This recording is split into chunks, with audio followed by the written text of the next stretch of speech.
वो शुरू से ही जो है वो स्मगलिंग में और इन सब चीज़ों में पड़ गया। किसकी स्मगलिंग करते थे सर ये वो लोग? गोल्ड की स्मगलिंग शुरू में किया करते थे, फिर बाद में वो ड्रग्स में भी आ गया था। और चांदी की सिल्ली भी शायद? चांदी वगैरह तो सोने के साथ में हो ही जाती थी। चांदी का उस वक्त लेकिन बहुत कोई बड़ा ऐसा मार्केट और बहुत ज़्यादा डिमांड ऐसी नहीं हुआ करती थी, लेकिन फिर भी चांदी की तस्करी काफ़ी होती थी। लेकिन चांदी के साथ में ये था कि उसका भाव बहुत कम होता था, और अगर चांदी मतलब सोना उस वक्त 5,000 रुपये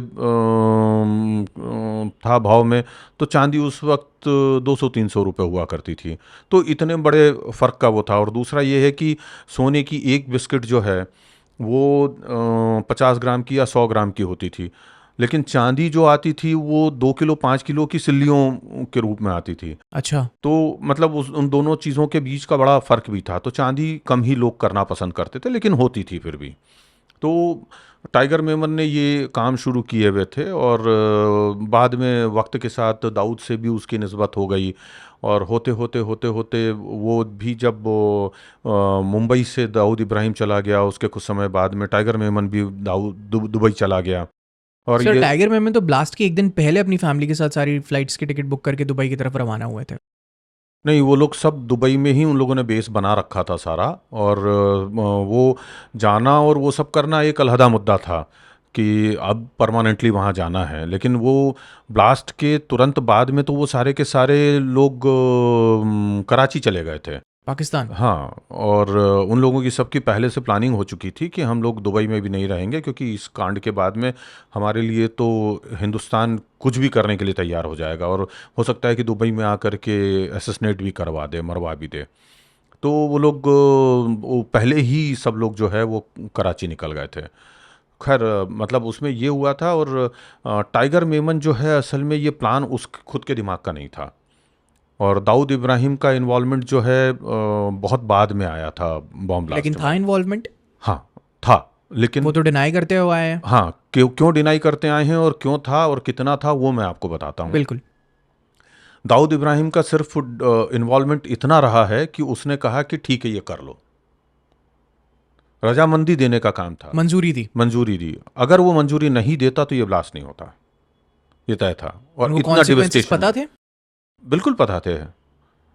लेकिन चूंकि यहाँ के मुस्लिम बहुल एरिया की कुछ महिलाओं ने जो दंगे हुए थे, और उसमें जो मुस्लिमों के साथ में जो उस वक्त अत्याचार हुआ कह लीजिए, या उनको जिस तरह मारा काटा गया था, और वो लोग इस चीज़ से दुखी होकर के उन्होंने चूड़ियाँ भेजी थी दाऊद इब्राहिम को। टूटी हुई चूड़ियाँ।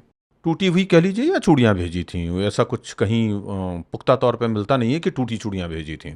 चूड़ियाँ भेजी थी कि भाई तुम चूड़ियाँ पहन लो, तुम किसी काम के नहीं हो, कौम के लिए तुमने कुछ नहीं किया। तो उसके बैक ऑफ माइंड में कहीं शायद होगा वो।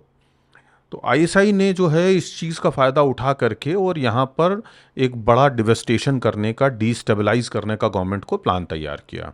Pakistani secret service. पाकिस्तान की secret service, inter services intelligence, यानी आईएसआई। तो उनके जो ब्रिगेडियर थे जो कि इंडिया ऑपरेशन संभालते थे, उन्होंने अपने 2 मेजर से कहा कि आप इसके लिए सही आदमी तलाशो कि इंडिया में हमें कौन सपोर्ट दे सकता है। तो उनके पास में तो चूंकि सारे अंडरवर्ल्ड की, क्रिमिनल्स की, यहाँ के सारे चीज़ों की, सब जगहों की उनके पास में डिटेल पहले से मौजूद रहती है। तो उन लोगों ने फाइनलाइज़ किया कि इसमें दाऊद गैंग जो है हमारे बड़े काम आ सकता है, और उसके साथ ऐसा ऐसा हुआ भी है कि उसके बहुत वहाँ की जो मुस्लिम कम्युनिटी है वो नाराज़ है, तो निश्चित तौर पे वो हेल्प करेगा। इस वक्त दाऊद गैंग डी कंपनी बन चुकी थी? डी कंपनी बने हुए तो उसको कई बरस हो चुके थे। तो डी कंपनी तैयार हुए तो मेरा ख्याल है कि आपको कहना चाहिए 85-86 तक डी कंपनी खड़ी हो चुकी थी, पूरी तरीके से फॉर्म में आ चुकी थी, फॉर्मेशन उसका प्रॉपर बन चुका था। तो अ, उन्होंने सबसे पहले जो है पाकिस्तान का एक स्मगलर था जो बहुत बड़े पैमाने पे तस्करी का काम किया करता था, नारकोटिक्स की और गोल्ड की, उसको पकड़ा। और उसके ज़रिए जो है उन्होंने टाइगर मेमन को कनेक्ट किया। फिर ये जो टीम है पूरी की पूरी दुबई में जाके टाइगर मेमन से मिली। टाइगर मेमन ने फिर उसके बाद शकील को बुलाया। शकील को भी ये प्लान बहुत पसंद आया।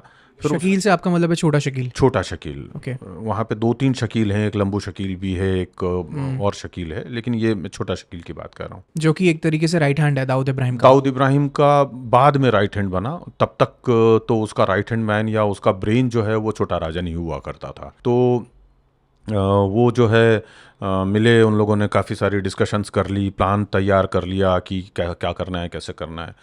जब छोटा शकील ने कहा कि बड़े भाई की बिना रजामंदी के ये काम नहीं हो सकता, तो फिर उनसे मुलाकात हुई और दाऊद ने सिर्फ एक अपनी सहमति जता दी कि ठीक है, जो करना है करो। उसके बाद दाऊद किसी भी प्लानिंग में, किसी भी एग्जीक्यूशन में कहीं भी शामिल नहीं रहा। जो भी कुछ काम करना था वो टाइगर मेमन ने और छोटा शकील ने और उसकी टीम ने ही पूरी तरह से किया। आईएसआई की मदद के साथ? आईएसआई की मदद नहीं, आईएसआई की निगरानी में।